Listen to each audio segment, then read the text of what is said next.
সুপ্রিয় সোলার প্রেমী ভাই বোনেরা, আসসালামু আলাইকুম। আপনারা জানেন যে একটু ফ্যানটা বন্ধ করে নিলে শব্দ করবে। আপনারা জানেন যে আমার এই সোলার প্যানেলটা, অর্থাৎ এই ব্যাটারি চার্জ দেওয়ার জন্য যে 100 ওয়াটের সোলার প্যানেল, সেই সোলার প্যানেলটা আপাতত ছাদে ওঠা নিষেধ। তাই যে দেখতে পাচ্তেছি না কি সমস্যা, পাওয়ার আসছে না, অথবা তারটার ছুটে গেছে এরকম কিছু। তো এই জন্য আমি যেটা করলাম সেটা হচ্ছে আমার জংফা 2000 ওয়ার্ডের যে মেশিনটা আছে, অর্থাৎ মিনি আইপিএস যেটাকে বলে, বা 20 অ্যাম্পিয়ারের যেটা চার্জ হয়, এই যে বিদ্যুতের সাহায্যে আজকে যেটা করছি সেটা হচ্ছে এটাকে চার্জ দিচ্ছি। যে দেখেন,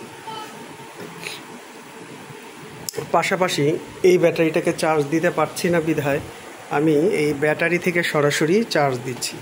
অর্থাৎ এই ব্যাটারির যে কানেকশনটা আছে, যেটা হ্যামকো ব্যাটারি, এই হ্যামকো ব্যাটারি থেকে নিয়ে এটা চার্জ দিচ্ছি, এবং এটা এখন আপাতত 13.3% আছে। মানে আসলে এটা 13.3% আছে, কিন্তু আসলে ডাউন হয়ে যায়। এই ব্যাটারিটা ভালো না, আর এই ব্যাটারিটাও চার্জ দিব। মানে এই ব্যাটারিটা ভালো না এই জন্য আমি বলি যে এটা তো আসলে সরাসরি সোলার প্যানেল থেকে ডাইরেক্ট এটা চার্জ দেওয়া হতো। যে নর্মালি যে চার্জারটা আছে, কারেন্টের চার্জার, সেই এটা তো অটো কাট হয়ে যায়, ও হালকা একটু পাওয়ার পেলেই 15-16-তে চলে যায়। ব্যাটারি ভালো না আর কি, যার কারণে সমস্যা। তো এটাকে আমি সোলার প্যানেল দিয়ে সরাসরি চার্জ দিলে ও চার্জটা নিতে পারে। আমার একটা চার্জার দরকার, যেটা হচ্ছে গিয়ে কোনো রকমের মানে হবে না, অটো কাট হবে না। উইদাউট অটো কাটে কোনো চার্জার পাওয়া যায় কিনা একটু বলবেন। মানে আমার দরকার হচ্ছে চার্জ দিতেই থাকবে, ফুল হয়ে গেলেও চার্জ দিতেই থাকবে। অর্থাৎ প্রাচীন যুগের যে চার্জারগুলো আছে, সেই চার্জারগুলো কি আমি মার্কেটে পাবো কি না, কাপ্তান বাজারে পাবো কি না, সেই বিষয়ে একটু আমাকে সুপরামর্শ দিবেন। বর্তমানে তো সবগুলো অটো কাট সিস্টেম চার্জার।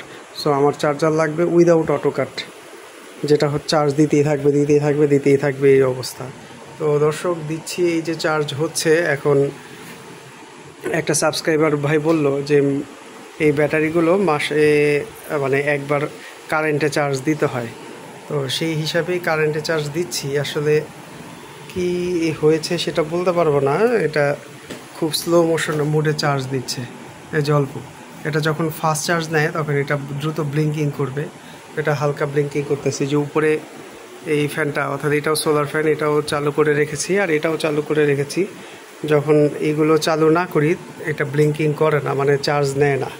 মানে আমার দরকার হচ্ছে নন অটো কাট চার্জার। এটা মার্কেটে গেলে পাবো কি না একটু জানাবেন। আগামীকালকে মঙ্গলবার কাপ্তান বাজারে যাব, যদি এরকম কোনো চার্জার পাই সেই ক্ষেত্রে নিয়ে আসবো আর আপনাদেরকেও জানাবো।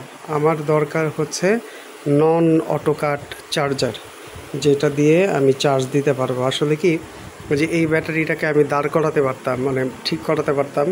আমি যে দোকানে নিয়ে চার্জ দেওয়াবো, আলসামির কারণে আমি দোকানেও নেই না, বা সময় পাই না, যেটাই বলেন না কেন, বেশিরভাগই আলসামি।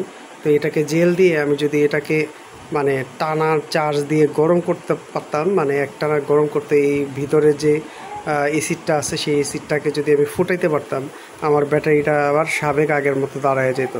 সো আমার 12 ভোল্টের নন মানে কাট, মানে নন অটো কাট সিস্টেম, যেটা অর্থাৎ 14 ভোল্ট হয়ে গেলে যে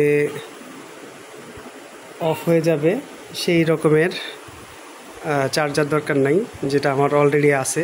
আমার দরকার হচ্ছে গিয়ে নন অটো কাটের একটা চার্জার। সো কারো যদি নলেজে থাকে সেক্ষেত্রে জানাবেন। আর বন্ধুরা, এই যে আমি নোহা ফ্যান চালাচ্ছি, এটা চালাচ্ছি, লাইটগুলো চালাচ্ছি সম্পূর্ণ সোলারে। ঠিক আছে দর্শক, আজকের রাতের ভিডিও আপনাদের দিলাম। আমার সোলার প্যানেল এর কী অবস্থা সেটা জানালাম। আপনাদের সোলার প্যানেলের কী অবস্থা আর পরামর্শ যেটা চেয়েছি অবশ্যই দিবেন। আপনাদের পরামর্শের আশায় থাকলাম। ধন্যবাদ।